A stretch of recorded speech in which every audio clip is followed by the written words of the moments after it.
Hello and welcome to the Ravens, a One Tree Hill podcast. I'm Simon and I love One Tree Hill. And I'm Dom, and I've seen all 187 episodes of One Tree Hill. And tonight we are honored to be joined by currently one, but hopefully later two, incredibly special guests that have many joint and separate accolades. Let's start with what they share. Both writers, actors, directors, producers, and show creators.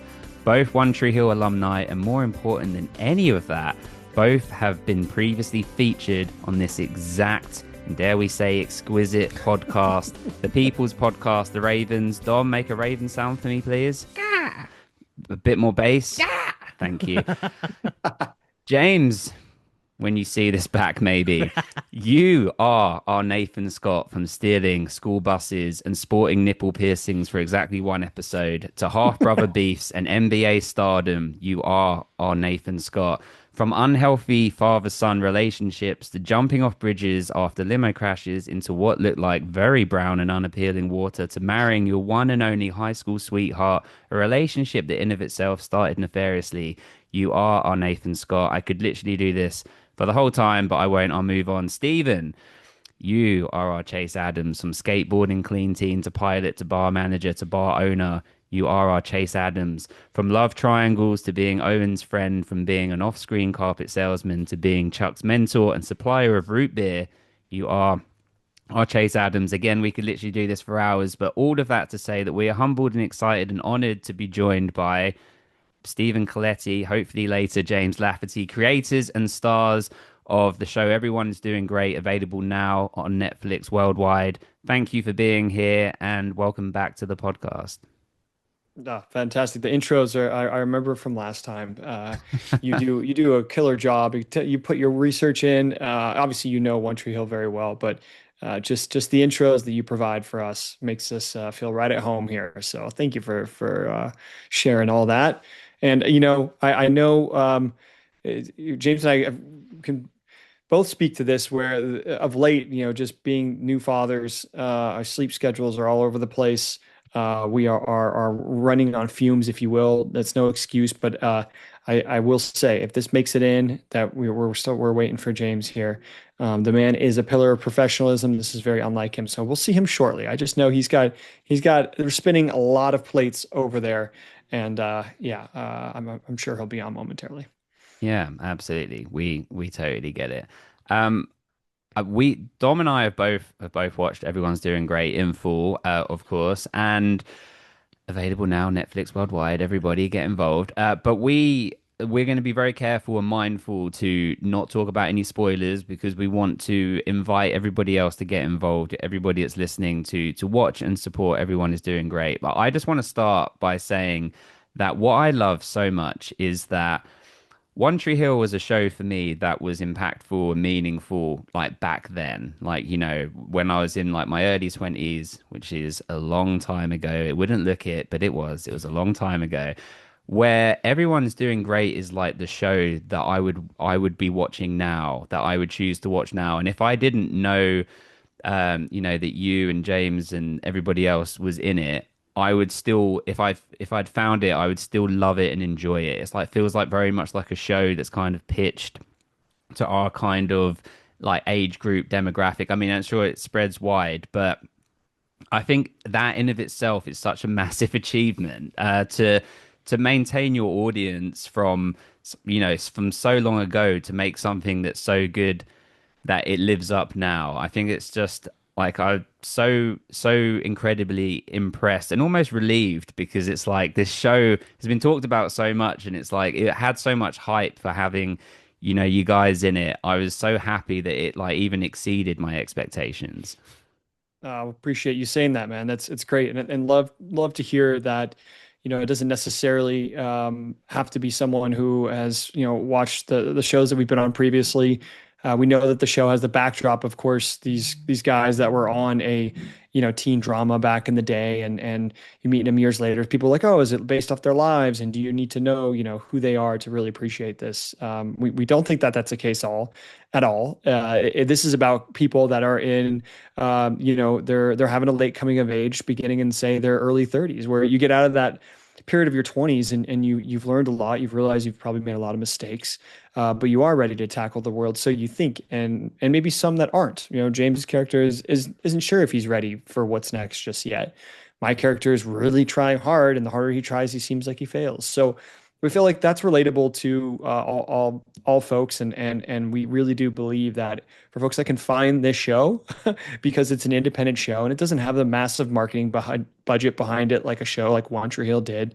When folks do give it a shot and do find it, we do think that they'll stay for the relatability for people that are approaching middle age, or just coming out of that, and can really relate to what life is calling of them, if they need to pivot, if they need to grow up, if they need to make serious changes, or changes that are forced upon them. How do we all respond?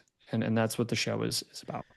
There's just lots of beautifully put together heartfelt moments across the whole show, but with this kind of continuous, like not even underlying, but just continuous like comic theme throughout it as well. Like there's so much in it that makes you laugh, and even things that you probably think I shouldn't laugh at that, but the way you guys have made it and put it together, you can't help but laugh. With You have to, right? the That's whole like, way I mean, through, that's life. yeah. That's and this There's those dark moments that are incredibly intimate and private and tough, and sometimes you're alone for them. We wanted to share a couple of those, and um, I think the more that folks have the opportunity to see that, people can feel better about that for themselves if they had to either go through it already, or if they find themselves about to go through it. I That's to me always been the greatest reward of being in storytelling, when folks tell you that they were going through something in their life, and then when they watch the show, it helped them through it.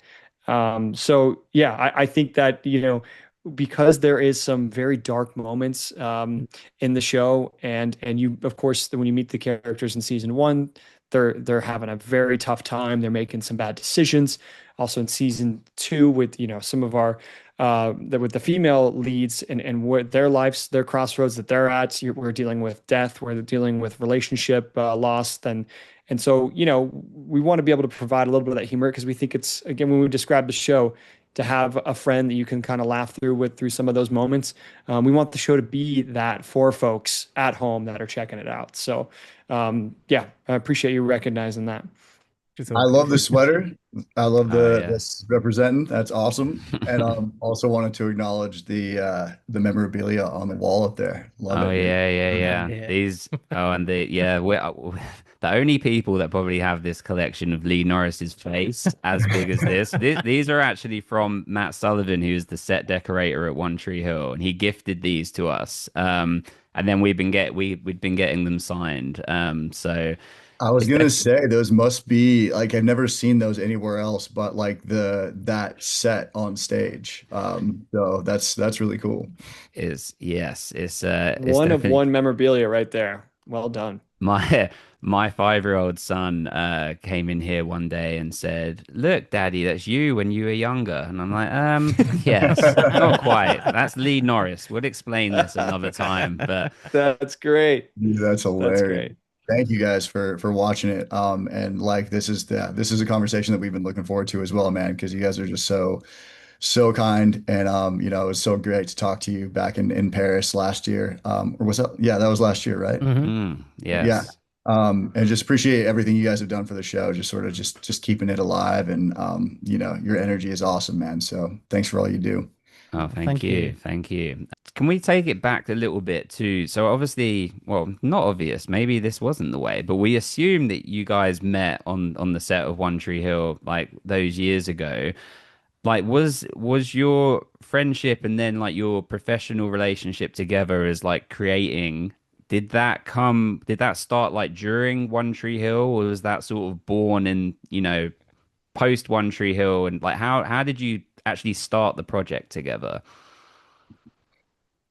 Yeah, I mean, I feel like we had talked about doing stuff together on One Tree Hill, right? Like, was at a point in our lives where I feel like naturally you start to think about what you can, possibly build yourself, right? And then you realize in our industry like how valuable it is to be working with people that you like working with your friends is like such a gift. And so I think we definitely wanted to take that into something else, but we didn't know what it was. Like I remember us sitting next to each other on a plane at one point and just being like, we really got to figure out a way to work together outside of the show. But what's it going to be? And we just neither of us had the answer at the time.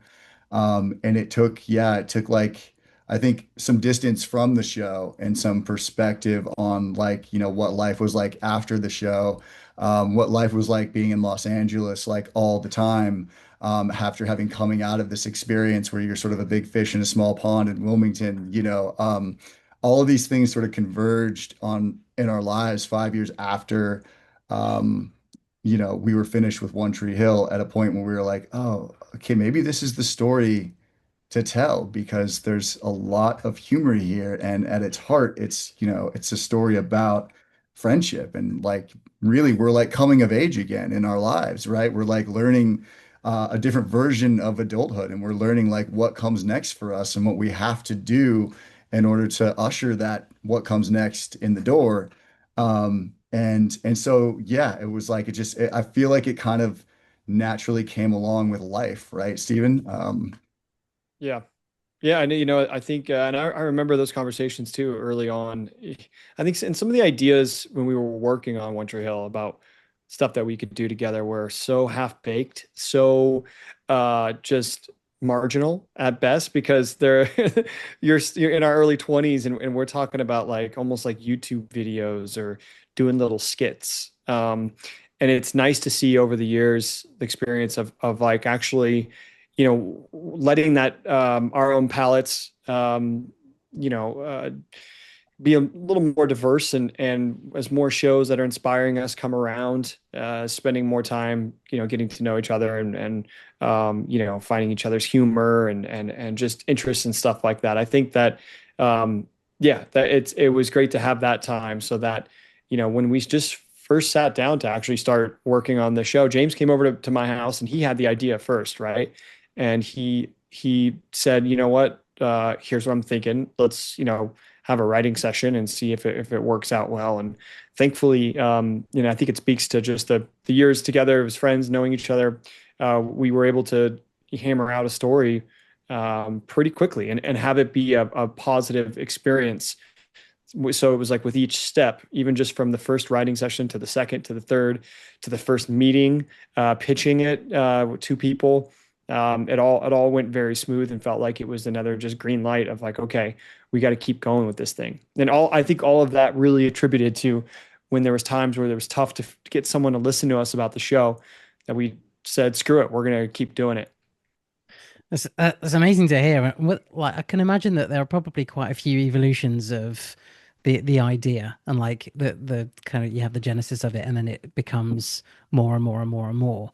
But fundamentally, did it start with like that kind of the old adage of write what you know? We were in a teen drama we're loved by, you know, thousands. I've witnessed it, firsthand, the love for you guys. And is it kind of like, okay, we can create these kind of two characters that are very much loved, and then write about the experiences of the actors afterwards. Obviously, there's so many intricacies of the characters as they develop, as like we see what's going on post Eternals, which I'm sure hasn't happened in your lives, but I mean like the experience of, okay, with that though these characters are in a situation that we have both been in, both very familiar with, and then we can kind of build on that. Is that and Yeah. was that kind of like Yeah, the I mean, that formation? was from original first meetings. It was like, okay, let's individually figure out what kind of character we want to play.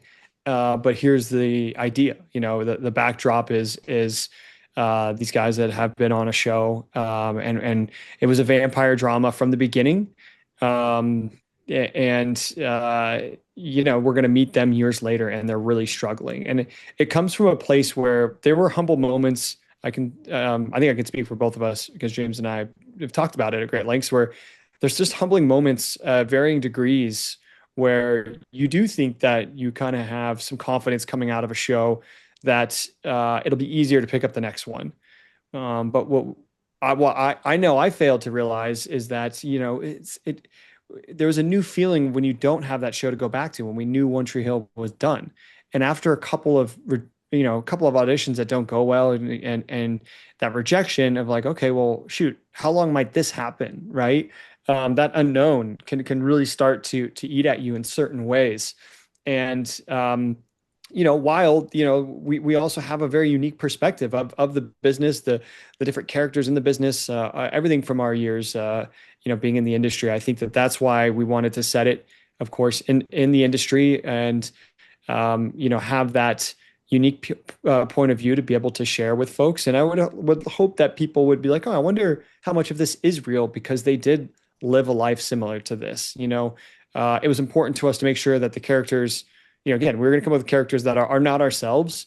Of course, there's a lot of parallels that we want people to see, but ultimately at the end of the day, we're not telling like our life story here. We're sharing a version of it, and best way we can describe it is it's almost like if we really did not mature, the person that you're scared of becoming if you don't grow up.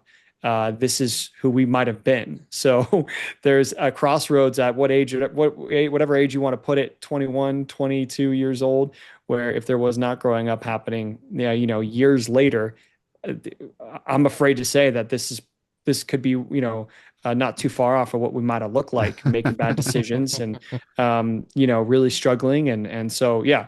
Yeah, that's why. But look, we also we just want to say real quick, like, we know that the industry background, it's something that is familiar with, the unique point of view on some stories that we've seen, we've been around, or that we've heard that we wanted to place into these characters and that we could say are real because we've heard stories from these different people or we've witnessed them ourselves. So we can share that with folks. But again, we are playing with characters within this world. And also, my main point of what I was actually going to say that is that we feel like people can relate to it no matter what they do in their life. If you continue to act like a college frat star, even though you've graduated college, it's similar set of circumstances. If your job is not going well for you and you just choose that you're going to give up and not try anymore, what's going to happen? How's that going to affect your personal life? So yeah, we want people to know that it doesn't matter if they care about the industry stuff or not. Ultimately, what these guys and girls are going through is relatable across all walks of life.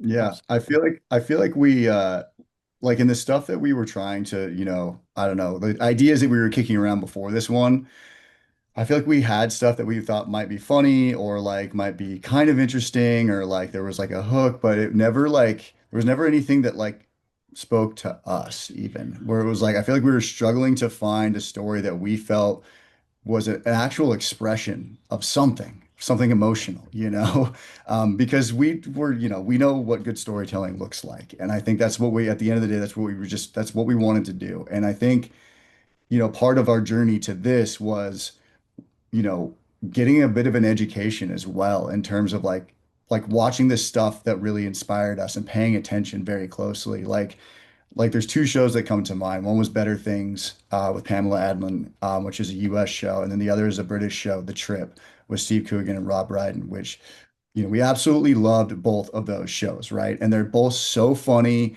and they're both the I don't know, the humor's very dry and but it feels very real. Like they're two shows that make you kind of ask yourself like your first question to yourself even is like how much of this is based on real life, right? Like um but the biggest thing was like they made us realize that these people are trying to figure out who they are like in their 50s, right? Or in their like mid 40s. Like when does that question end? Like when do we stop asking ourselves, who the hell am I and how the hell am I going to get to the next chapter? What does the next chapter look like? Um, and and then we kind of realize like, man, like we're sort of a walking embodiment of that question, right? Like in your 30s, right? And going into your 40s and stuff. Like we're asking ourselves these same questions, and there might be our circumstances are similar in that there might be an opportunity here for us to tell that story through the eyes of our generation, and the eyes of our sort of age. And I think that was when it really clicked. Like we could do something similar of a similar tone, and a similar sense of humor, but you place these characters in heightened versions of ourselves, a heightened world, and in a different decade, with very much the same questions, and see where that takes us. And then it felt like, okay, now we're expressing something. Now we've hit on something that is emotional, that really resonates with us. And once we felt, it's almost like when you hear like the right chord for a song or something. It's like, it's like when it's just like that note resonated, and we just rode that, like, and we're still writing it. We're just, we're trying to write and express things that, feel personal to us without it, obviously being our actual personal lives. And we feel like that keeps it relatable.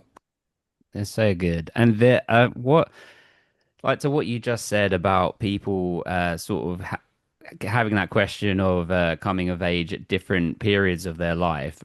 A lot of the time, people that are super busy, like actors, performers, etc., don't have that time to ask those questions, I guess, because they're constantly filming and doing things and so on, so on, so on. And so what's clever is that your two characters are like out of the limelight, and so they're having that time uh to sort of answer those questions, right? And I feel like that happened a lot to people in COVID, where people suddenly had all of that time, and that suddenly a lot of emotions and things come to the surface, and it's like, well, because you're not on the train to London every day, or for people here in the UK, or doing whatever the case may be. And so it also just feels like a really clever way of, not to say that you guys would be typecast, but you're in such like a massive show that you could see that some people might see you. We know people see you as your characters, right? When it's in the One Tree Hill sort of cult world at times, and this is a really clever way of kind of breaking that with but keeping that kind of like the subtle humor in it. I mean, like well, again, no spoilers, but I mean, like some of the things that like Jeremy's doing in like the first episode is very different to the sort of things that we'd see Nathan Scott doing, but that's such a clever way to kind of break that illusion, and but also developing a different character, if that makes sense. And like bringing in things like the cameo and like the t-shirt printing. Again, I don't want to speak too much into it. It's so funny because we all see that sort of thing on Instagram, right? And Mm. these kind of, I don't want to say they're like tropes, but the thing that it's an industry, like people do things to make money and so on, so on, so on. But it's just really funny to kind of imagine what the other side of that would look like from the perspective of someone that's like just discovering that for the first time and sort of using their fame to sort of to get by. And the final thing I'll say, because none of this is really making sense, it's just rambling thoughts and just a stream of consciousness. But it's both of your characters are all of the characters, like all four of you are very endearing and likable, and I like that there's no like antagonist to it either. It's like it's just different perspectives and different kind of motivations. Like Seth is incredibly motivated in one way, but Jeremy's also motivated in a different way, but their approach to it is different. And the final thought on this ramble is that it's also extremely unfair that, like, okay, if you guys are going to be good actors, that's fine, we'll give you that. But you can't also be good writers and directors and produce a show and all the rest of it. Like, it feels a little bit shitty, right? Really, like, And good looking. can you fail a little bit? Well, Yeah. we don't need to mention them, but just Oh man. fail at something for a bit, if you wouldn't mind, please. This is why we This- have yeah. so many talented people working on the show, because we are failing, from what you don't see left and right, and we're picking each other up at different areas, and yeah, I mean, a big key to the success of this show is we've got an amazing community of people that starts with, even the four leads that you see on camera contributing in all sorts of ways. Whether that's helping us get actors who would be down for the cause on a limited budget. Alex coming in being much more of a voice in the room for writing in season 2, and then beyond, the folks that you're seeing on screen, our producing team, the Nelms brothers, and how they are able to shoot an indie on a limited budget and still make it look premium. Michelle Lang, a producer, is able to organize things for us. Johnny Durango, a cinematographer, to make sure that we're still going to have something that looks fantastic, even while we have to haul ass and get stuff before the end of the day when we run out of daylight and we have to move to the next location the next day. So it goes on and on. Like, there is a team that is here with us that has helped us at various times throughout this process when we have failed tremendously and we didn't know if we could keep going. But again, it's that team that's behind us. It's a community that's been behind us that continues to push us and not let failure be an option here. So but appreciate you saying that, man. We were a lot of humbling times through this experience, but very fortunate to have a creative team around us that really keeps this thing humming. Yeah. And that team extends even beyond the people that you might see in the credits, we screen our episodes for our team internally. We screen our episodes for people that are, maybe one or two people outside of our network. We'll do, if Steven and I aren't sure and can't agree on what the best version of a scene is, we'll take that scene and we'll do an A, B, and C version of it, and we'll ask people to sort of watch it. So there are a lot of people. You can imagine how much time that adds up to. Like, cumulatively, that's a lot of time of human life that we are asking people to spend, giving us their opinions on our show. But we really, really value it, and we listen to the feedback, and we're pretty meticulous about categorizing the feedback, logging it, and also like a great example would be Mike Harrow, who you guys have talked to and we worked with on One Tree Hill, and who we really, really admire as a storyteller and as a friend. And there have been, multiple times when, at the script level to when all the way to when we're cutting it, when we need we need someone who really spends their time in their life in a writer's room, and on sets where they're shooting 20 episodes, in a season, and has a lot of experience with those big picture questions. He has been instrumental in getting us some answers, for how we're going to sort of steer this ship in the big picture. So we owe so much to the people that we work with, but also the people who have just really helped us out along the way by just helping us learn. And I feel like we are so leaps and bounds better at what we do than we were when we first started this thing, and we certainly owe that to the people who have helped us along the way. James, I think we had I don't remember the names. It might even be credited, but there's alias names under editors for season 1, because we were like, we can't let people know that we had to do all these different jobs just because we couldn't afford to pay anybody else. So it was like, we didn't want people to have a certain perception of the show if they saw oh, they edited this show. So I don't know, but I think ultimately, thankfully, thanks to many hours put in, that we could. And again, with everyone else that helps us, review our tapes and our cuts and things, eventually go ahead and put our names on there. But I remember early on, we were kind of keeping it from folks. Yeah. That's awesome. Simon absolutely hit the nail on the head with the 4 core characters of the show. They're all so likable, and just a joy to watch. And what I really love about the show in particular, as I started it on Sunday, I finished it yesterday morning. I just blitzed through it. I thought it was great. Well, it is great. Awesome. Thank you for going watching all the way through, man. That's amazing. What I particularly enjoyed is the conversations between each of the characters, whether as a group of 4 or just in pairs, and it feels so real. And what I really wanted to ask is how much of that is on the page and how much of that is, okay, let's just go with the flow, let's do the scene and see what comes out. Because the conversations just feel so natural, kind of just like we're talking now. And I sort of think, how much is that written? How much is prepared? And how much is, okay, let's film it. That's the one. Let's go with that. Yeah. Our scripts fall somewhere between a outline and an actual script. There's some dialogue that's in there. Technically, you just have to have certain scenes. If, say, it's a phone conversation that you might need some dialogue on. There's a couple of lines maybe listed in a scene just to make sure certain points are driven home. But we want the conversation to feel very natural, authentic. People coming up with words that top of their mind in a moment, not worrying about lines that they necessarily memorized. Even though you could bring in great actors in there, that's their job to sell that, right? Like they're thinking of these ideas for the first time.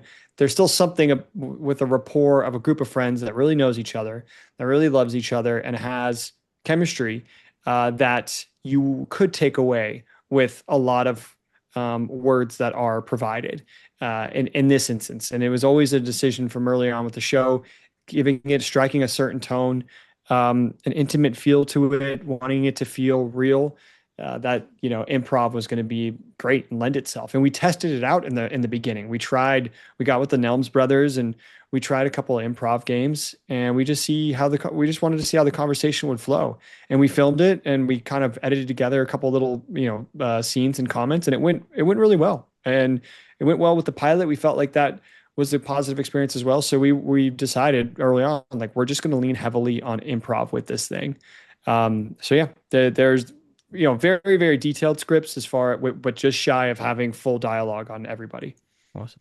Yeah, you guys said something earlier about like the characters, they're not needing to be sort of like an antagonist, in the story, and it made me realize that like the way we shoot the show, I think, and I don't know if I've ever like consciously like thought this, but um, I don't. Our show is very much about people who are their own antagonists, right? Like they are Mm. getting in their own way, and the way I think that we design the show and we shoot the show and we do this scene work, like we didn't invent it.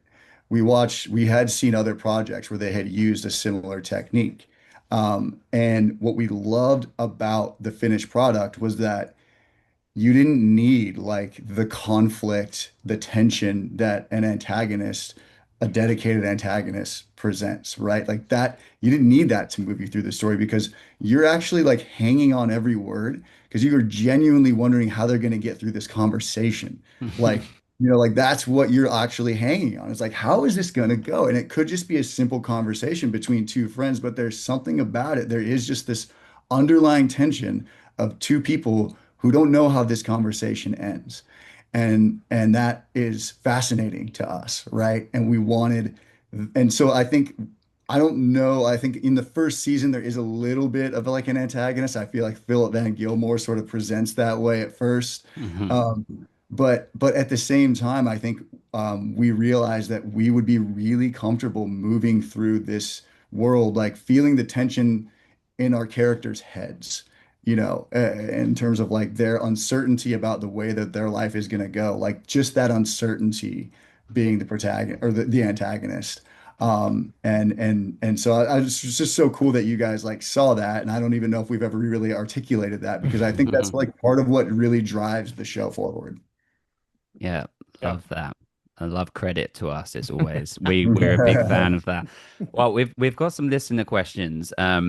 But just before we get there, we fully believe that you miss 100% of the shots you don't take. So if I could, I'm going to just tell a very quick story about some of our misfortunes. Okay, so Dom and I, we have this dream, and the dream is to be background performers in something. Okay, so when we had Sophia on, Sophia Bush, and just in You case, might know her. I don't. where we were like, we want to be FedEx guys in the One Tree Hill reboot. We want to be in the background. We want to deliver mail. We want to do something. It's an Easter egg for the diehard fans, the podcast guys. We want to be in it. She was like, "Yep, good idea. Let's do that." That was like about a year and a half ago, and the word on the street is, I don't know if we don't know if that's happening. We're not going to put you on the spot. Whether you know, it doesn't matter. It doesn't look like it's happening. We'll see. Then Johnny Norris, okay, personal friend of ours at this point, Motorheads, and Mike Hero, we had him on, we were talking about this, and they were like, yep, season two, what we're going to do is we're going to kill Dom. It was actually planned. We're going to run over Dom. I'm going to be the first responder, 911, boom, boom, boom. Okay. That's my idea of hell. I'll I just love Oh you leave you getting God, run there. no, over. it's Just leave me amazing. there. We were so excited. We We were were going to go excited. out to Canada. We were going to do it. And then sadly, uh, yet it hasn't been picked up. Hang on a minute. I'm starting to see a theme that we are the problem here. Yeah. So maybe we I Yeah, was hold just don't. on gonna a second. say, Yeah. are you guys a jinx? Yeah. Let's not ask them for anything so we can Let's Hey, get not decisions talk made. about it, Yeah. but let's just acknowledge I've got such a good. where we're headed. Okay. Well, let's just say, imagine it's on a different show. I've got such a good idea. Okay. Is that Seth and Jeremy, right? On Eternal, and whatever's happening in season three, they're hyping up. I'm not going to say no spoilers, but they're hyping things up, right? What if Dom and I play ourselves on Zoom as the Eternal podcasters, and we're talking to. That's just one. I've got two things to ask, so just keep that in Yeah. mind. Keep that in mind. The second one is that we've fulfilled every One Tree Hill type dream that we could. Like we've interviewed 40 like crew, cast and crew. We've done all sorts. We've done it all, right? We've had the core five, core six, Stephen, core six. Okay, so on the podcast, like Don't it's been. put me in there. I'm not a part of that. I know where I stand. Nobody puts Steven in a corner. Yeah. But it's like Don't put what me in else? a What else is there for us to achieve, right? And then I was talking to my wife about this, who doesn't care about One Tree Hill at all, by the way. Not to put her on blast, but she does. But this she allows me to have these conversations, and I was like, what could I ask for? What could I try and do at this point? And what got into basketball because from your character and Chad's character and the love of it, so on, so on, so on. And I'm like, what I'd like to do is I'd like to play James Lafferty in a one-on-one basketball game with him being in character, right? This is my dream now to actually play one-on-one. Um, and so I'd like to make that happen, James. What do you say? I'm throwing a challenge down here. Well, we have a few opportunities. I'd like to accept the challenge that doesn't jinx season three of our show. So if we can Yeah, let's choose shoot a one, short, unrelated. I will direct a short between you two, and it's going to be about just like two random guys that come meet at a park for the first time, Yes. and they decide one that of they them's need to wearing play. a Ravens jersey. Yeah. Well, I think Yes. this opportunity could happen sooner than you think. With Are you guys coming in September to the convention? that is undecided. That depends on Dom, but we can come back to that. But I have to edit around this because it's not announced yet. But we're working with Barbara and Paul on their project. Like you're All aware of right. this? Barbara has said Yes. that she'd spoken to you. Yes. We are, We're yes, in. don't We're we? in. Right, so I'm actually coming out to LA to produce it, to like do all of the setups and everything. So let's bring a basketball to Barbara's driveway and let's just make it happen. Even if you just passed me a The basketball, mum's that would driveway. yeah. And You Paul do can realize shout at us from the side. you're also going to have to be on a basketball court with Dan Scott slash Paul Johansson, right? Which once you get Paul Johansson on a basketball court, there's not a lot of daylight between those two guys. Just so you know. That Uh, no, that'd be really fun, man. That'd be really fun. And I think there's that. There's also we're going to Paris again in October, I believe. And I think I just got another, pretty sure I'm going to be out there for a little while because there's another one in Belgium the following weekend. oh, So cool. so yeah, maybe we could like find a medieval basketball court or something. Really fun mistakes. But Do yeah, you that do you sounds great. still play basketball like as a hobby, like in your spare time? I was getting back into it. So the a few years ago we did a charity basket or sorry, a few years ago we did a basketball game at Trask Coliseum at UNCW. And we did it for the FWB event there. And it was like, a big deal for us to be playing like on a Division I college basketball court. It's a big arena, like it was really cool. So I kind of like got back into basketball shape like a little bit for that because I just have not been playing as much as I would love to. Like I got a gym pass to a gym that has a basketball court, specifically so that I would go and at least shoot around a little bit. And I still have not been able to like keep my appointment with the hoop. So Mhm. yeah, this is going to be good. I need another reason to stay proficient. Because it's just, I mean, it's just such I mean, it's like, Steven knows with like golf and surfing, like that's my thing. Like that's how I get out there and clear my head and unwind is to just go shoot around, really. Like not even playing so much as just some time on the court is something I really miss. Well, I'll be training every day from now till then. I'm talking like just pure, like, eggs, Rocky style in the glass. And my whole thing will be to break Nathan Scott's ankles, but it's fine. Oh God. Just, but no, I'm joking. You would, I'll wear plenty of braces and everything and compression shorts and yeah. you would murder me. But it is a dream. And so let's make it. Why, if you can make someone's dream come true, why wouldn't you, Well, James? I'll Don't take And be that. what we hold on a second. We gotta strike a deal here. okay. What is James gonna get in return? I mean, But James, you got to speak up for yourself here. What if you're going to play basketball with him? What yeah. can we get? I mean, do we get to choose your outfit? Do we Oh, get what do you to want? Yeah, go. Yeah, what can we You offer? get to choose your outfit. We can you get play to for Lee like Norris's all face everyone is if you doing? want. The Yeah, everyone. We've immediately gone to what can we offer, but I'm not even involved in the game. I I'm not got it. offering I got it. anything. Okay. Okay. If Because we I if we mean, I'm play just out in thinking how LA, bring it back to everyone's doing great and some sort of a promotion. hmm. This quid pro quo. You want to play a little basketball, with Nathan Scott. We want to continue to get everyone who's doing great out there to the world. How can you assist us besides this wonderful podcast you've had us on, Hmm. Hmm. James?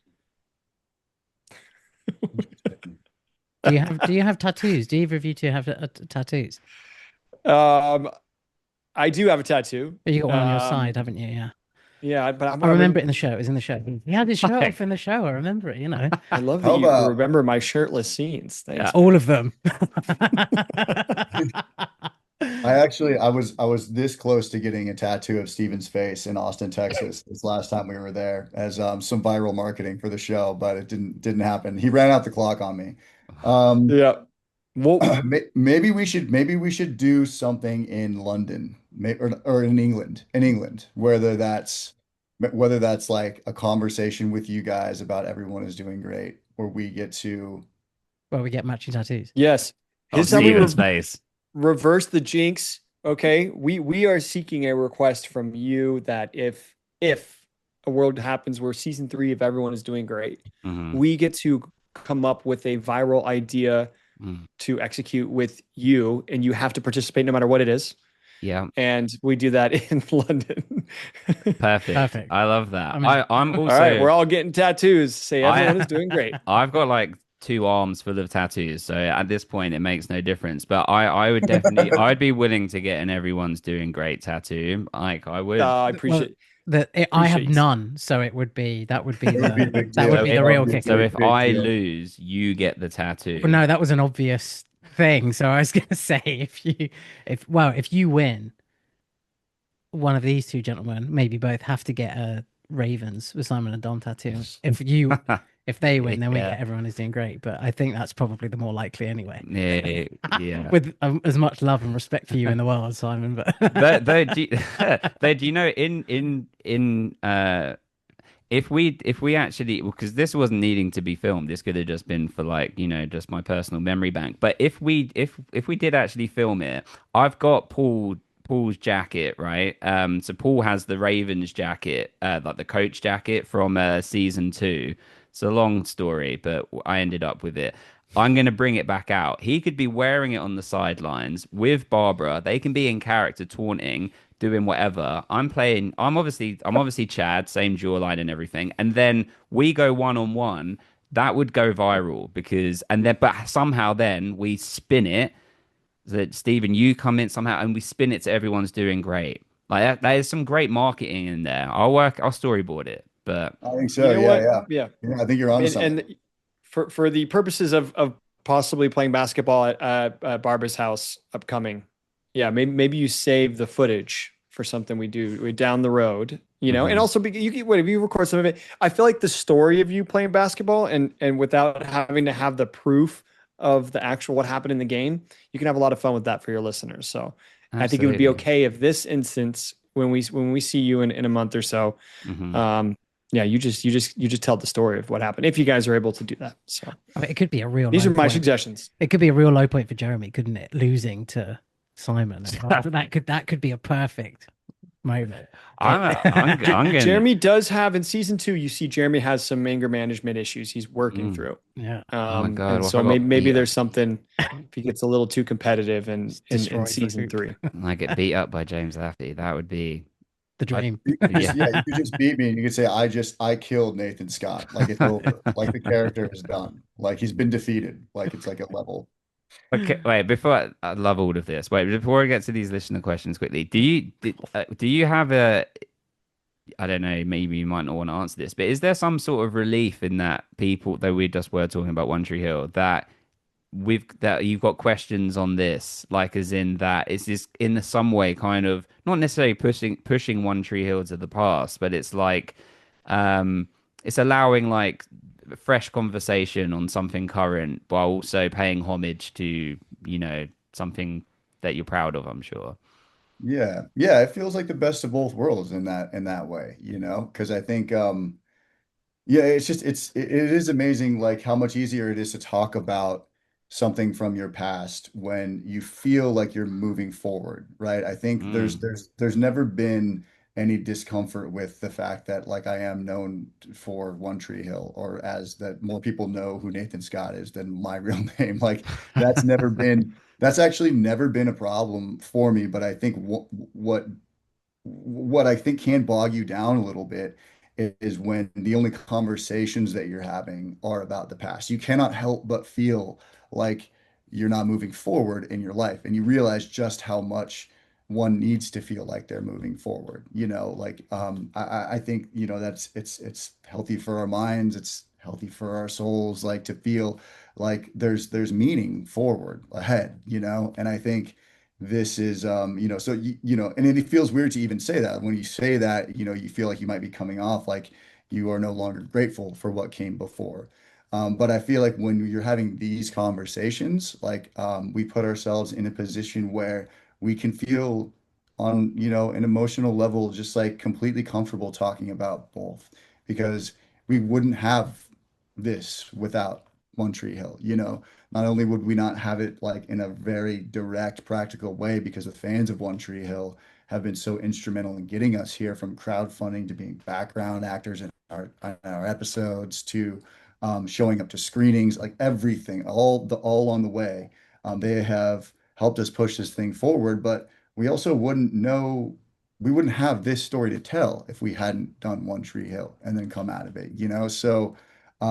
So it feels really, really symbiotic and just like I think fulfilling on like a nostalgic level, but also on a level that makes you really excited for the future.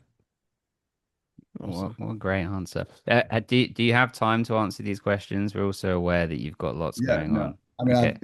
it's my fault that we're late, so it's I've totally got time, but also don't want to assume Stephen does. I'm gonna let James take these final questions. I'll see you guys later. There you No, go. I'm just kidding. All right, we'll run them quickly. Okay. Right. I'm not sure if hopefully you're able to answer this. So Kat from Australia, one of our most loyal listeners, the head of Offhead, if you would, says that's a very inside joke, I'm sorry. What's one thing they would like the opportunity to do if given the chance with future seasons of Everyone's Doing Great? Yeah, I think we've actually already put this out there a little bit with season 3. I think there's a really fun opportunity, and James has voiced this I think perfectly, where you've seen a lot of headwind coming at these characters. What happens when there's a tailwind and things are going very well? Hmm. And how are they juggling that? And when it's almost maybe too well, or somebody is achieving the things that they've sought out to achieve, but once they've got there they don't know what to do next, or it's different, the painting's a different picture than they had hoped, and it's not fulfilling, and they're not satisfied, and they have to make changes. So yeah, I think that opportunity um, to have a lot of fun with, okay, what happens when a lot of things are going your way, but it's either too much to handle or you're just not happy. You know, how do these characters make those decisions? Because that could just as much as when you're in a place of I think spiraling in life, and it's just one hit after another.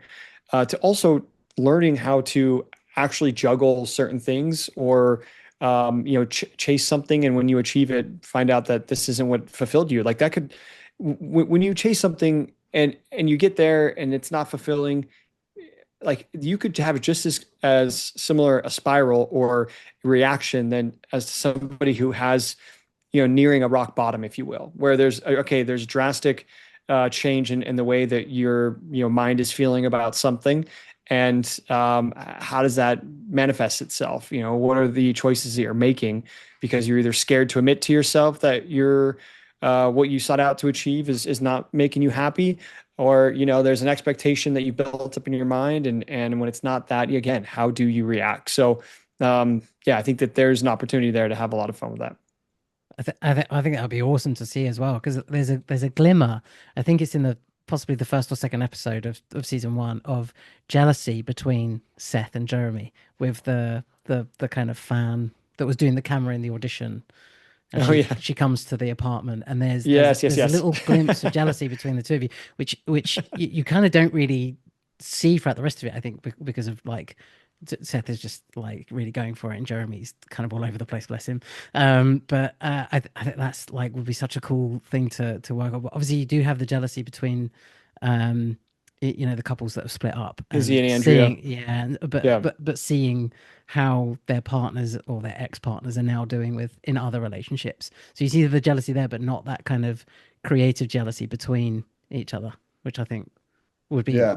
interesting to explore as well. 100%. And that's friendship, right? Like when you have really close friends, it's almost like siblings. Like there's even if you won't consciously like acknowledge it, like there's going to be little moments where there might be like a hint of rivalry or something, or like Mm, if someone's in the wrong mood, then like they might perceive something the wrong way, and then like that's how a jealousy can kind of like flower. And like, but like at the end of the day, I think that's what's cool about what we've always tried to do with this show is like we have these little moments, right? And then we have these like we can have even disagreements and fights, but like they come back together. And one thing that we sort of established early is like let's just be super careful with how often people apologize, because mm, we feel like in shows about friendship, they're just like by the time that show's over, by the time you've done a 6 season run or whatever, like everyone's just constantly apologizing to each other or has apologized to each other 1,000 times.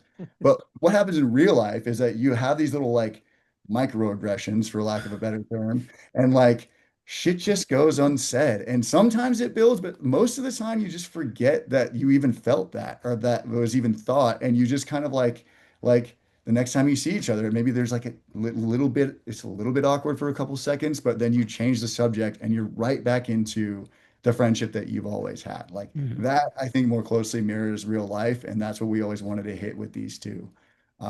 But yeah, I think one thing I'd love to do, because Kat's from Australia, real quick, is go to Australia and shoot at least an episode of Everyone is Doing Great. Because Yes. first of all, like so much of Australian humor has like inspired our show, and Australian TV shows have inspired our show, and obviously Alex and Kariba are so brilliant, in the show and together. And I just feel like we've touched on where Jeremy's come from and where Seth has come from season by season, and it'd be cool in a future season to touch on where they come from.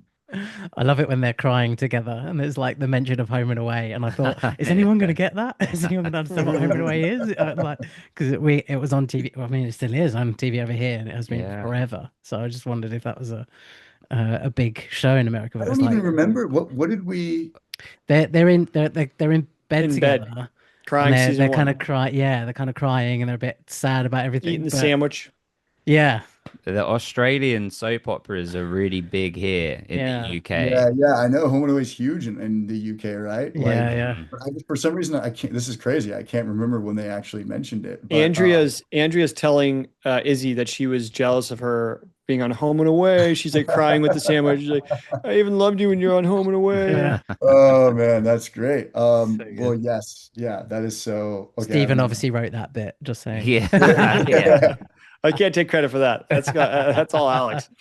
You know Oh what you man. can take credit for though, Stephen, is a wonderful C3PO impression just out of nowhere. So I good. was so This I pleased to be able remember. to do that. It's so good. There is a question here that I will ask last because it does have spoilers in. But maybe we can do like finish the podcast now if you haven't seen it. So we'll do that one last. Okay, let's see. Sophie, also from Australia, asks, you both got into the industry in unique ways and have made your own career pivots along the way. What advice would you give someone wanting to make a career change into acting with no prior experience or study in the industry? Sincerely, a 30-year-old who feels like it's too late. Oh, never too late, but don't quit your day job. That's for sure. Do not quit your day job. It's tough out there. It's a very tough business and it takes time. So I think you need to just test just how passionately you feel about getting into the business. And I would hope that they've already started with, taking part in some local acting classes or improv classes, or maybe, doing a little part in a community theater. You starting there and ensuring that this draw or this itch is something that you want to continue to pursue. And then for years, I would continue to try to study that, and acquire your skill set and do some different plays. And again, after all those years, if you're still feeling, and this is could be, now we're talking, 5, 7 years, you're still feeling that. And you've been putting yourself out there in other ways, trying to maybe get some representation, doing a local commercial or something. But again, we're keeping our day job, keep our day job through all of this. Yeah. Um, yeah, It, I think that but I also firmly believe that you never say it's never too late to begin. I think if anybody who has the feeling or itch to make a change in life and pursues that, that should be championed. And I believe in that because it is ballsy and it's hard to do because I think life puts us in the rat race of trying to make sure that we're fulfilling a certain amount of income per year for our families. And then you got to raise it each year. And all you have is a reliable, however much percent kick on a salary from your day job, to get you there, then you can lose a little bit of maybe what you want to do on our limited time here. So yeah, I think it's never too late to do that, but just you got to be methodical about it. yeah, I would say like that's really sound advice. And like, don't quit your day job sounds almost like don't do it, But I think from a practical standpoint, there is nothing more empowering. If this is what you want to do, like you have to understand that you are going into something where you are surrendering all control over your path ahead, right? That's if you just want to be an actor, right? And I think if you have if you have gainful employment, or if you've saved up enough money to where you can say, I can take a couple of years off and I can just live off of this money and do this, you will be empowered to actually do it, right? So it's like you want to have some kind of stream of income. You don't ever want to totally sacrifice having that money in your bank account, whether it's, money that you saved or money that you have coming in doing something else, because that's really what's going to in a practical sense, get you through and keep you in the game. And the other thing I'll say is like, if you are just out there trying to just be an actor, I would change the way you think about that. I would think like a filmmaker. I know you want to be an actor, but you got to think like a filmmaker, because it doesn't matter if you're 30. I don't think it matters if you're 15 these days. Like, I don't think there's a lot of ways to break into this industry anymore. And I think there's less ways every single day. And so I think that if you really truly want to get yourself on set, bet on yourself and get yourself on set. I mean, everything you need to make a short film or a feature film is on this. And I'm sure you have one of these, right? And I'm sure your friends have these. So, figure out how to shoot something. Don't underestimate the power of a short film. Don't underestimate the power of a 30-minute pilot. Do your research on the festivals that you can show these finished products to and at, and go to these festivals if you can afford to. And that's where you're going to meet other like-minded people who are trying to do what you do. And that's where you're going to build a community of people that are going to help you get onto set in a real way. And that's really what you need to do, because you're not, I don't think you're going to get the fulfillment you're looking for auditioning I don't think you're going to get the fulfillment you're looking for just going to acting class, even though training is important. That's not what it's all about. I think the only way you're going to get what you're looking for is if you get on set. And your best bet these days to getting on set is to get yourself on set and start that way. And then you'll Create have your own some set. create your own set, and then you'll have some tape to show, and then you will have made some connections that you can build a bigger set and a better set maybe next time. But you just never know what opportunities are going to open up when you start making your own opportunities for yourself. I don't think it's ever been more important to think of it that way. Wow, what great advice. Awesome. What great advice. I mean, another way, Sophie, is to start a dedicated One Tree Hill podcast for 6 years and then beg people And to keep be begging. just beg people to be on there and play basketball and things. We'll But do Either way, it's going anything. to take time. yes. Mhm.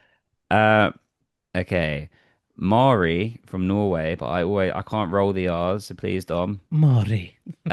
says, what is one scene from both One Tree Hill and Everyone is Doing Great when you filmed it you found embarrassing or anything like that, or you could not get through because of laughing? I'm Mm. sure there's been plenty. I mean, There's, yeah, we go ahead. definitely, there's been a couple of things that we did on the show together that I feel like we needed to sort of like pat each other on the back and be like, it's going to be all right. Just get out there and do it. Like dancing, anything that involved dancing for me was like, I seriously considered, being inebriated on set. I didn't, but it was anything that involves dancing, that's where my mind goes. It's like, how am I actually going to do this? So yeah, I mean, I think there was, a striptease number that I was pretty mortified by the idea of.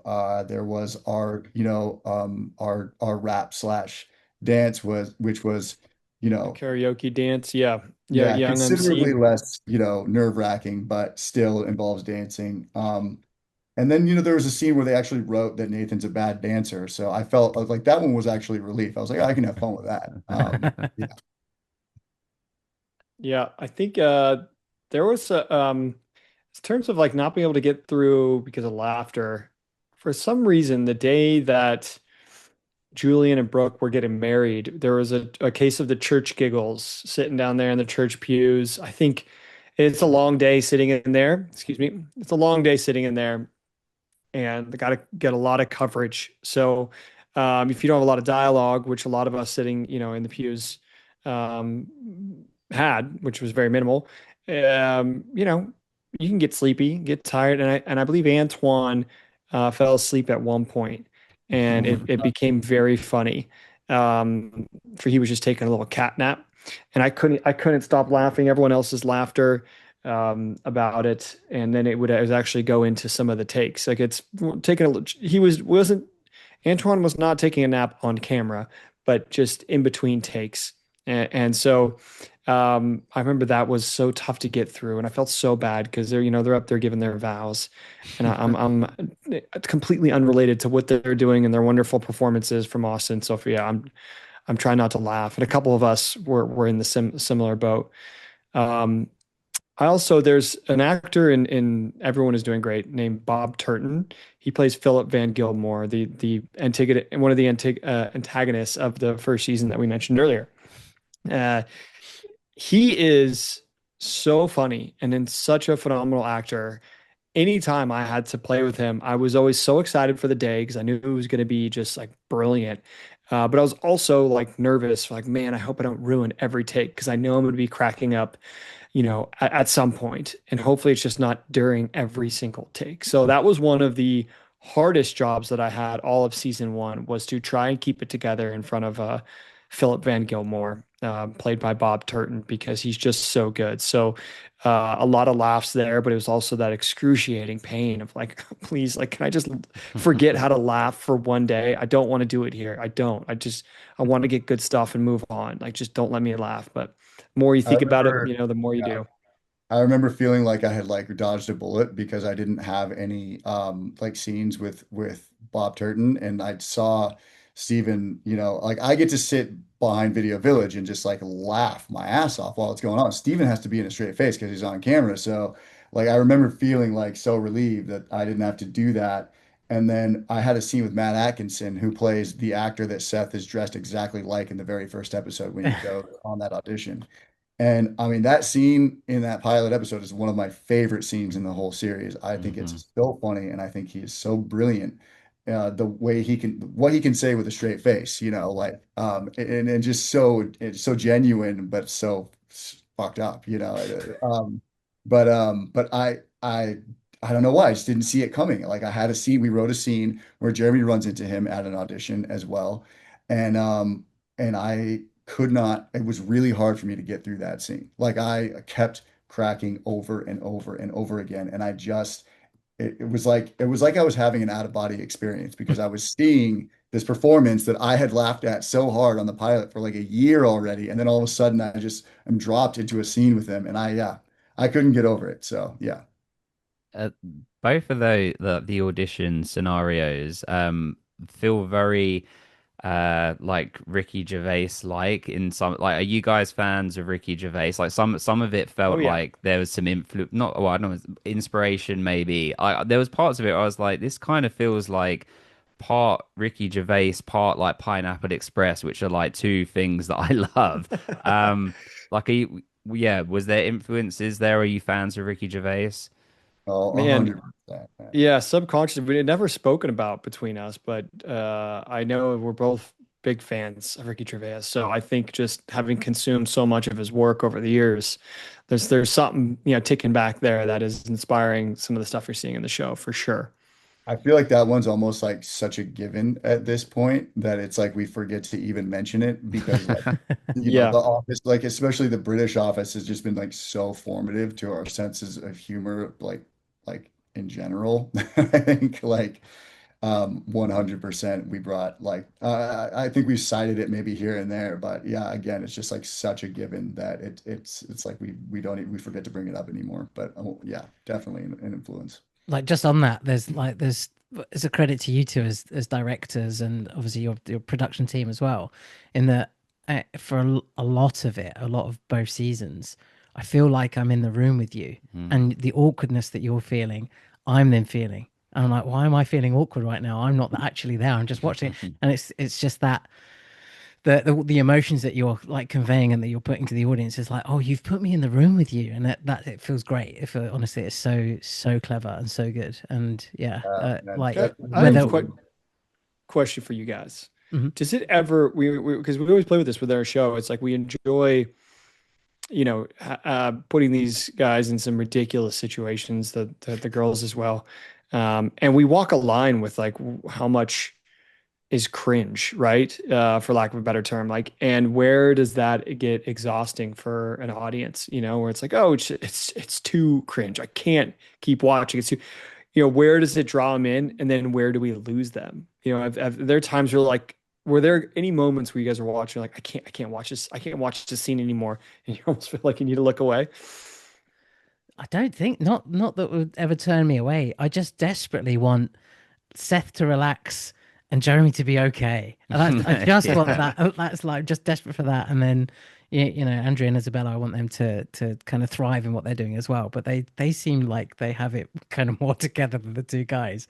Um, but no, there's nothing that's made me go, oh no, like I can't watch that anymore. Like even in the first audition with the, I won't say it because I don't want to make it a spoiler. And I'm thinking, oh my God, really? And then I'm thinking, You could say, I feel like it's a good tease. The first with the episode where with my the pillow. character is We'll call it a pillow. The doing pillow something to a incident. pillow that no one should Yes. have to do in a room. No one should Yeah, have to do in a It's room. so funny. there's the Almost tease, certainly, folks. Tune in. almost certainly, definitely happened to someone, which is why you've thrown it in. I'm not saying it was one of you two, but that was definitely awkward. But I'm thinking, if I'm on the other side of that of the room with the other camera getting a different angle, I'm feeling weird about it. And I think that's kind of how it came across to me. Like that's what you're creating. You want me to be in the room with you, feeling your awkwardness. And that's kind of all it is that I the whole way through, and like again, like Simon said earlier, your characters are so likable. I'm on your side, but I'm feeling the pain. I don't ever feel it's cringe. And I think it's because Got it. you kind of understand it, like as in like because you have the context of the character. So like again, I don't want to. I will talk around it, but the bit with like one of my favorite bits is the bit with the t-shirt printing, uh, and is like what percentage has to go to the chat? That's so funny because we know that it's like he's not a bad person. It's just that like he needs the money right A now. bad It's situation. in a bad Yeah. situation, but also, it's also like there's a little bit of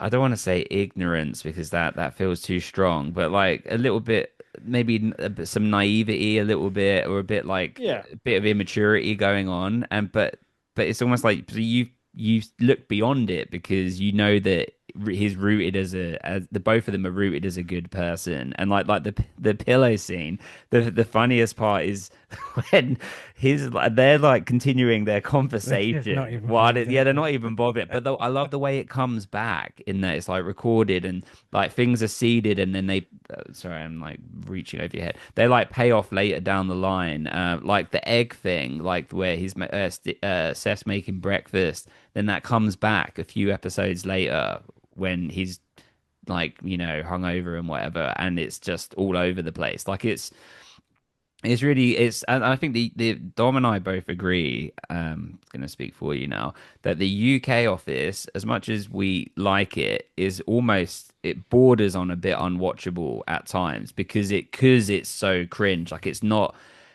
pleasant to watch. We actually prefer the US office because we find that it and we love Ricky Gervais, don't get us wrong. But like I think some of his later shows are less like extras is very I don't know, have you guys seen extras? I have seen. Yep. It's still cringe, but it's less like my whole spine is tingling kind of thing. I mean, it is genius, don't get me wrong, but there's a quality to like everyone's doing great and like the US office and things where you could have it on as a comfort show almost 'cause you're not fully uh cringing. Like Michael Scott in the US office, you're on his side in the same kind of way that like he can say ridiculous things, but you know it's coming from a good place. I mean, it's the same with David Brent. Okay, it could go on forever, Yeah, but no, I mean that's you're hitting on something that we've always like, yeah, we've always been careful to make sure that we're making a show where you have something to root for. Mm. You have people to root for. Like at the end of the day, it is about friendship, right? And I think like where the original, UK office is about how to deal with a person who is literally impossible to deal with, let alone be friends with. Like it's more, I think the style is very similar, and it's very nice to hear that you guys, feel that way, like you're in the room with these characters, because that's really what we were going for. But we wanted to always make sure that the audience has characters that they can root for, that they actually can believe in. Like even like there's just that shred of something that they can admire in them, that and see in themselves as well, that can keep them coming back. Because ultimately that's what keeps us coming back in the shows that we love. love that. Okay, they'll go. Me go Right. quick. I'm gonna go quick fire on these ones. We haven't got that many left. Those are related. Okay. Liz from the UK, not far from here at all. If they could have One Tree Hill character cross over into Everyone's Doing Great, who would they choose, and what would their Everyone is Doing Great interaction be? For example, Deb at an NA meeting. Oh, I see. Right, right. So it's like relevant to something that happened in the characters' arcs. I guess that's yeah, Um, like is if it shared a universe, what character would you have come in I mean, as their character? Xavier's in there. Yeah, Devin McGee was in there. I love that. yeah, yeah, he is. He is. He is. Um, I feel like oh man, it's I feel like my answer is breaking the rule, because it's like I would love to see like um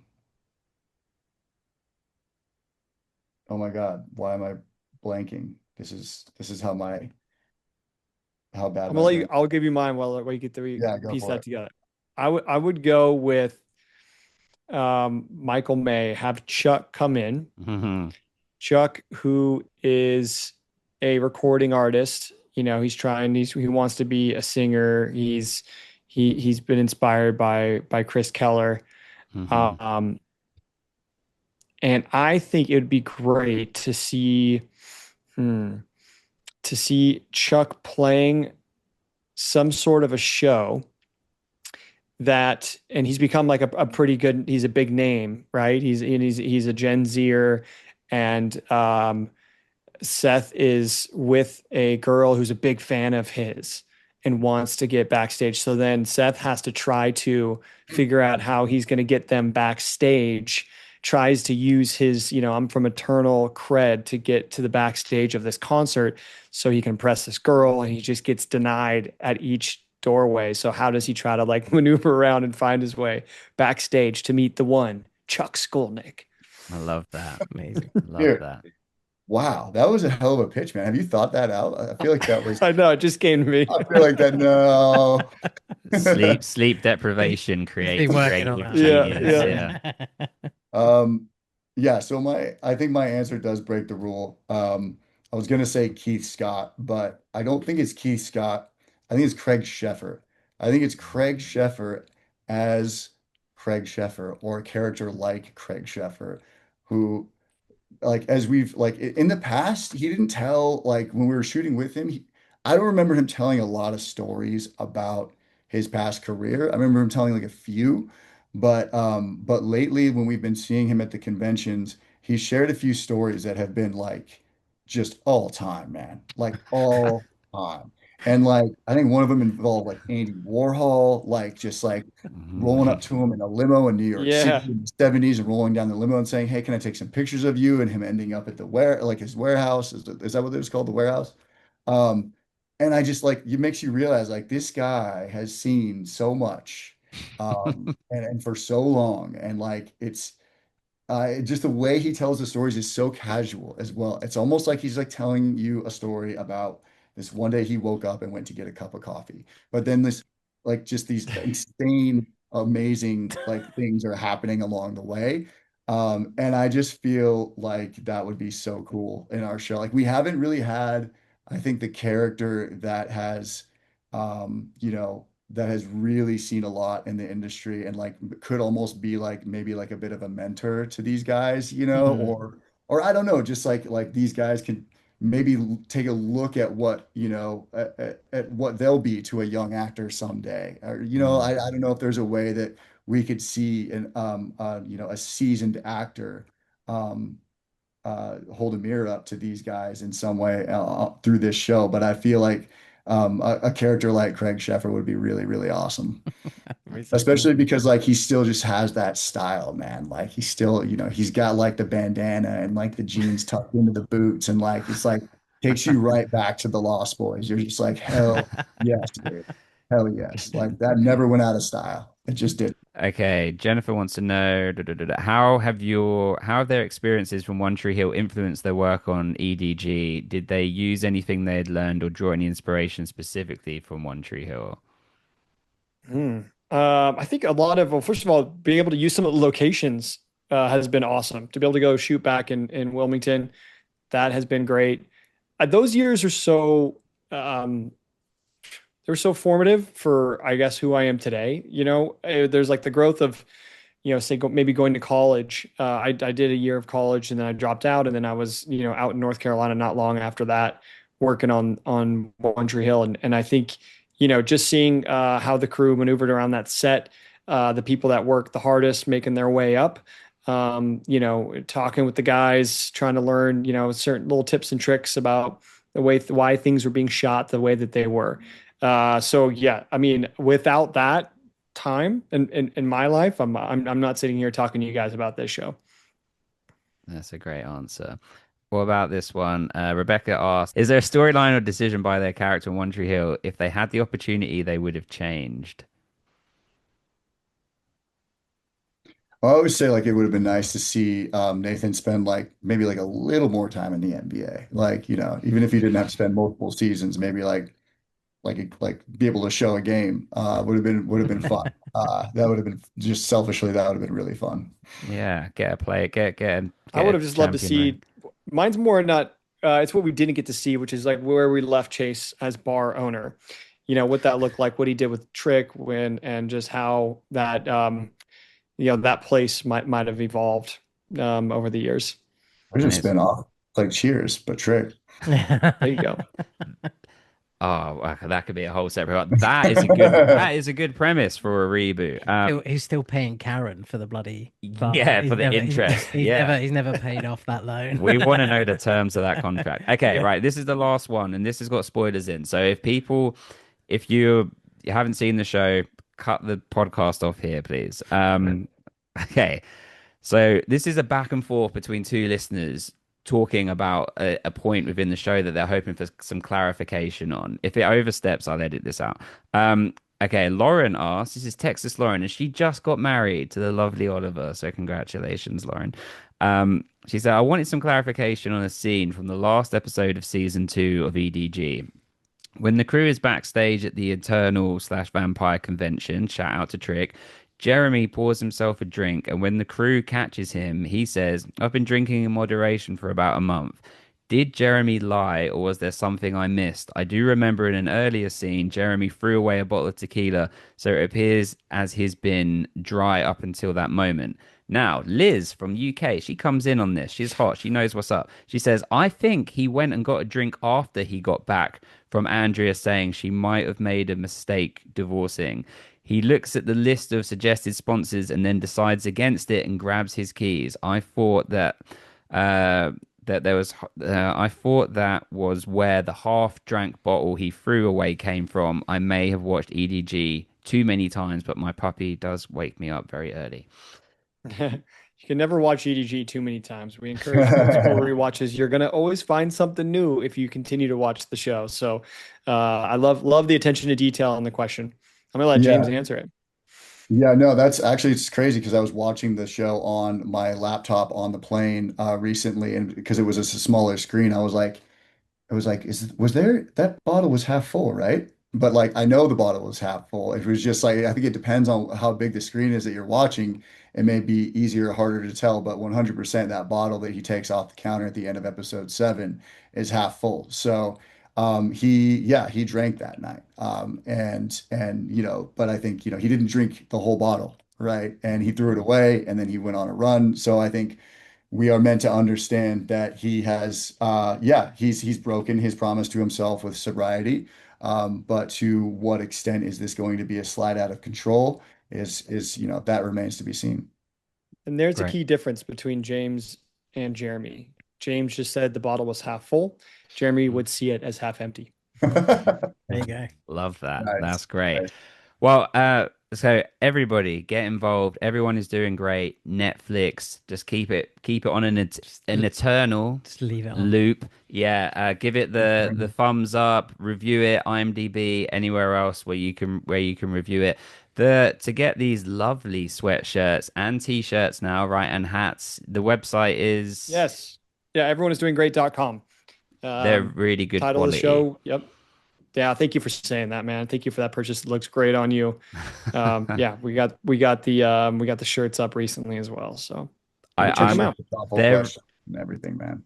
The embroidery is really nice. It's a really nice touch. Like it makes it feel like more premium. Like we're having hoodies made at my work, and it's like let's get them embroidered. That was Little- James's call. We had just printed the t-shirts just have a print graphic, but after we got some samples, because we were like, we want to make sure we got good stuff. James was like, what do you think if we embroider? Let's see how much it is. Sure enough, great call. Awesome. And we're broke. We're not making any money on the sweaters. So, but at least it looks nice. No, I'm just kidding. It's good. It's good promo. It's good promo. But yes, please, everybody. It's so we didn't quite. Okay, we got to end this, but we didn't quite really touch upon how impressive it is to make an independent show and to get it onto Netflix. That is like a feat just in of itself, and so we should all be championing that, supporting that. So yeah, we just wish for continued success for you both, and we're very grateful for your time today. It's an honor to have you both back on the podcast and to talk about a show that we both genuinely really enjoy. So yeah, thank you. Gents, thank you so much. Appreciate you saying that and checking out the show and all the great questions today. So it's big support, big time. Really appreciate you guys and hope we can do it again. Get ready to lace up. Yeah. In a month's time. It's been such an honor, such an honor to talk to both of you again, and yeah, just our absolute privilege to have you on. So thank you both so much. Likewise.